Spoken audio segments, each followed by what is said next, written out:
नमस्कार शेतकरी मित्रांनो, आज आपल्या अळ्यांचा तिसरा उपास उठल्यानंतर 5वी फीडिंग आहे सकाळी.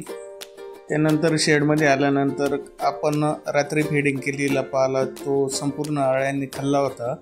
कशी मग अळ्यांची साईज, अळ्यांची कंडिशन पाहून असं वाटतं का 5वी आणि 6वी फीडिंग खाल्ल्यानंतर आपल्या अळ्या 4थ्या उपासावर जातील. जवळजवळ शेडमध्ये आर्द्रता ही 98% आहे. पावसाचं वातावरण असल्यामुळे आर्द्रता पण शेडमध्ये भरपूर आहे.